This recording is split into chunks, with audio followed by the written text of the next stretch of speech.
Welcome back everyone. आप देख रहे हैं एसआर कार वर्ल्ड और आज की इस वीडियो में हम बात करेंगे कि अगर आप एज अ टूरिस्ट इंडिया से दुबई आ रहे हैं तो आपको कार कैसे रेंट करनी है। मैं अभी दुबई की कार में ही बैठा हूं ऑब्वियसली, और अभी हम दुबई में ही हैं। ऑब्वियसली आपको दिख रहा होगा कि ये लेफ्ट हैंड ड्राइव कार है। तो यहाँ पर मैंने कार को बहुत देर तक ड्राइव करा, बहुत सारी चीजें ऑब्जर्व करी, और कार कैसे रेंट करना है स्पेशली इस वीडियो में हम ये जानेंगे। इसकी जो नेक्स्ट वीडियो है उसमें आपको ये बताऊंगा कि रूल्स क्या है, मोटे मोटे तौर पे जो रूल्स यहाँ पे फॉलो होते हैं जिससे कोई एक्सीडेंट ना हो और या फिर पुलिस या फाइन्स आपके ऊपर ना रहे। तो वो चीज हम नेक्स्ट वीडियो में बात करेंगे। इस वीडियो में हम बात करेंगे कि एज अ टूरिस्ट अगर आप आए हैं तो आपको कार कैसे रेंट करनी है। देखिए, कार रेंट करने से पहले दो चार चीजें बता दूं कि सबसे पहली चीज, आपको इंटरनेशनल रोमिंग का डेटा अपने साथ जो है लेकर आना है। और इंटरनेशनल रोमिंग जैसे ही आप लेकर आएंगे तो आपके पास जो है data ample amount of available रहेगा कि आप कार में नेविगेट कर सकें या आप जो है कार रेंटल्स एप्स पर देख सकें। तो ये जो कार है ये मैंने रेंट करी थी डॉलर कार रेंटल्स से। डॉलर कार रेंटल्स के अलावा भी और भी बहुत सारे रेप्यूटेड ब्रांड्स हैं जिनसे आप रेंट कर सकते हैं। लेकिन अगर आप दुबई में आकर ये वीडियो देख रहे हैं तो इसको यहीं पर बंद कर दीजिए, बिकॉज दुबई में अगर आप देखेंगे तो आपको इंटरनेशनल ड्राइविंग लाइसेंस की जरूरत पड़ेगी, इंडियन इंटरनेशनल ड्राइविंग लाइसेंस की, जो कि ऑब्वियसली दुबई में आपके पास नहीं होगा। इंडिया से अगर आप आने का सोच रहे हैं और आप एक हफ्ते पहले देख रहे हैं तब ठीक है, इंडियन ड्राइविंग लाइसेंस आपके पास होगा और उसके बाद उसी को दिखाकर आप आरटीओ से, अपने नियरेस्ट आरटीओ से इंटरनेशनल ड्राइविंग लाइसेंस के लिए अप्लाई कर सकते हैं। इंटरनेशनल ड्राइविंग लाइसेंस जो है वो आपको 24 से 48 आवर्स में मिल जाएगा। उसमें एक फोटो लगा रहता है, एक बुक की तरह होता है, मैं आपको दिखा देता हूँ। आई होप सो मेरे पास रखा होगा अभी। कुछ इस तरीके की बुक आपको मिलेगी। अब इसका डिजाइन डिफरेंट भी हो सकता है, टाइम के साथ ये वेरी कर सकता है। तो ये इंटरनेशनल ड्राइविंग लाइसेंस है, ये आपका बन गया। आप दुबई एयरपोर्ट पर आ गए हैं, इंटरनेशनल रोमिंग रिचार्ज आपके पास डन है। अब आप जो है रेप्यूटेड ब्रांड्स जैसे कि डॉलर हुआ, ये सब हुआ, इनसे आप जो है देख सकते हैं कार्स।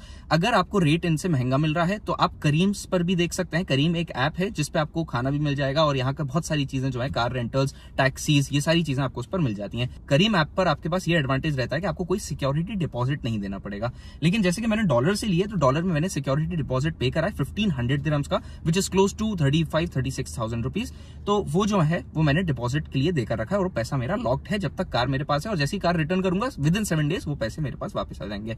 लेकिन अगर आपको जो है नहीं चाहिए है, डिपॉजिट नहीं देना है, ये चीज आपको नहीं करनी है, तो आप दूसरे एप्लीकेशन से दे सकते हैं, दूसरे एप्लीकेशन से कार ले सकते हैं। अब डॉलर में ये फायदा है, डॉलर मैंने क्यों ली, वो इसलिए फायदा है कि एयरपोर्ट पर ही मुझे कार मिल गई, तो मुझे टैक्सी में जाने का कहीं पर जो है पैसे खर्च नहीं करने पड़े। एयरपोर्ट की पार्किंग में कार मुझे मिली और उसके बाद ये कार मेरे साथ है और इसको ड्रॉप भी मैं एयरपोर्ट पर ही कर दूंगा। सेकंड थिंग इज, अगर आप करीम ऐप पर बुक कर रहे हैं कार तो वहां पर आप ये ध्यान रखिए कि सिक्योरिटी डिपॉजिट तो है नहीं। उसके बाद आपको वो 24 आवर्स प्रायर आपको बुक करनी पड़ेगी और उसके कुछ पिकअप पॉइंट्स रहते हैं जहां पर आपको हो सकता है जाना पड़े टैक्सी लेकर, तो वो आपके पैसे खर्च हो जाए। लेकिन हमें करीम और डॉलर पर ज्यादा डिफरेंस नहीं आ रहा था, तो इसलिए डॉलर मैंने प्रेफर करी, क्योंकि मेरे जो टैक्सी से जाने के दूसरे पिकअप पॉइंट पर लोकेशन पे जाने के पैसे थे वो बच रहे थे, तो मैंने डॉलर से एयरपोर्ट से ले ली। एक बात आपको सबसे इंपॉर्टेंट ये बता दूं कि आप नेगोशिएट कर सकते हैं कहीं पर भी जाके। तो ये जो कार है ये हमें 200 दिरहम्स पर डे की मिल रही थी, जिसको हमने close to 150 dirhams per day हम ले आए।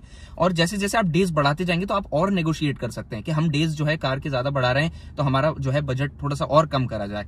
तो आप ऐसे करके नेगोशिएट कर सकते हैं। ऐसा नहीं है कि आपको जो प्राइस फिक्स बोलिए वो आपको फिक्स प्राइस पे मिलेगी, यू कैन नेगोशिएट। तो आप नेगोशिएट करिए, ट्राई टू नेगोशिएट, आपको पैसे कम मिल जाएंगे।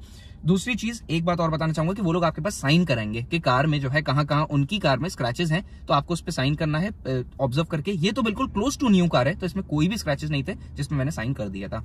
तो वो आपको देख लेना है कि जहां जहां पर वो स्क्रैचेस मेंशन हैं उसकी कार की बॉडी पर, उस पीडीएफ में, वहां पे वो स्क्रैचेस हों, उसके अलावा कोई एक्स्ट्रा स्क्रैचेस उस पर ना हो, वरना जब बाद में आप कार रिटर्न करेंगे तो वो चार्जेस जो है वो आपके डिपॉजिट में से कट जाएंगे। तो ये चीज आपको ध्यान में रखनी है और आपको कार की एक वीडियो बना लेनी है, पूरी प्रॉपर क्लोजअप शॉट्स ले लेने हैं टच पॉइंट से या इंपैक्ट जहां से पड़ता है कार में स्क्रैचेस आते हैं, जैसे कि कॉर्नर्स हो गए कार के या बैक बम्पर, फ्रंट बम्पर, इनकी आपको वीडियोस, फोटोज ले लेनी है अच्छे से, ताकि इस पे स्क्रैचेस या ये सारी चीजें ना रहें। उसके बाद आप कार लेकर निकल गए हैं, तो कार लेकर निकलने से पहले एक बात और बताना चाहूंगा, जो पॉइंट मैंने मिस कर दिया, वो ये है कि जब भी आप कार ले रहे हैं तो उसमें एंड्रॉइड ऑटो और एप्पल कारप्ले होना चाहिए। भले ही वायरलेस हो या वायर्ड हो, दोनों होना चाहिए। अगर आप किसी के साथ भी आ रहे हैं, आपको कोई पार्टनर भी है, तो वो इसमें नेविगेट नहीं कर पाएगा दुबई में। ये आप ध्यान में रखिए, बिकॉज उस दुबई में रोड पे बहुत सारी लेन्स होती हैं and you will get confused कि कौन सी लेन में जाना है। तो बेटर ये है कि आप ड्राइव कर रहे हैं कार को तो आपको ही नेविगेट करते रहें आप अपने तौर पे, आपको दिख जाएगा यहाँ पर कि आपको कौन से रोड पे, कौन सी लेन पर यहाँ पे जाना है। तो अब सबसे बड़ी बात यह है कि यहाँ के रूल्स हैं बहुत स्ट्रिक्ट, और सिग्नल जंपिंग तो गलती से भी नहीं करनी है। सिग्नल जंपिंग का यहाँ पर फाइन है 11.5 लाख रुपए, INR में ही बता रहा हूं मैं आपको, दिरहम्स तो छोड़ दीजिए, मैं आपको INR में बता रहा हूँ। 11.5 लाख रुपए का फाइन है सिग्नल जंपिंग का। तो बहुत ध्यान से चलानी है। अगर सिग्नल ब्लिंक करना स्टार्ट हो गया है तो आपको गाड़ी जो है वो धीरे कर लेनी है और सिग्नल्स या जंक्शंस पे आपको स्लो ही चलानी है गाड़ी, कि अगर वो ब्लिंक करके रेड हो गया इनकेस, तो आप रोक सकें, पीछे वाला जो है वो आपसे आके टकरा ना जाए। सबसे पहली चीज ये, लेन डिसिप्लिन यहाँ पे बहुत मैंडेटरी है। लेन में हम इंडियंस जो है लेन में नहीं चलाते, हमारे यहाँ कहीं कहीं लेन मिड भी जाती है रोड पे। यहाँ पर लेन्स हर जगह मेंशन्ड है। लेन जो है वो लेन डिसिप्लिन यहाँ पर बहुत इंपॉर्टेंट है। अगर लेन डिसिप्लिन नहीं होगा तो फाइन तो छोड़िए, फाइन बाद में आएगा, सबसे पहले एक्सीडेंट हो जाएगा। तो इसीलिए लेन डिसिप्लिन बेटर है। यहाँ सब लोग अपनी लेन में चलते हैं। और एक बात बता दूं, यहाँ सब लोग रोबोट्स की तरह चलते हैं। रोबोट्स की तरह कैसे कि कोई अगर अपनी लेन में चल रहा है तो बगैर इंडिकेटर आपकी लेन में आएगा ही नहीं। ये बहुत कम, ये 0.1% चांसेस है कि वो बगैर लेन के एकदम आ जाए और टकरा दे गाड़ी। तो इसीलिए आपको भी इसी तरीके से एज अ रोबोट ही एक्ट करना है, लेन में चलना है। एक्सट्रीम राइट लेन जो है वो स्लो लेन होती है, एक्सट्रीम लेफ्ट जो है वो फास्ट लेन होती है। फास्ट लेन पर आपको नहीं चलाना है, फास्ट लेन से थोड़ा दूर चलाना है। स्पीड लिमिट्स की बात कर लें तो स्पीड कैमरास यहाँ के बहुत एक्यूरेट है। मतलब आपकी 4K क्वालिटी जिसमें अभी मैं शूट कर रहा हूँ, इससे भी बेटर क्वालिटी है उसकी। तो स्पीड कैमरास में लिटरली उनको ये भी दिख जाएगा कि आप कौन है, आपका फेस रिकॉग्निशन हो जाएगा अगर कार का नंबर नहीं भी आया तो। इसीलिए स्पीड कैमरास को जंप करने की कोशिश ना करें।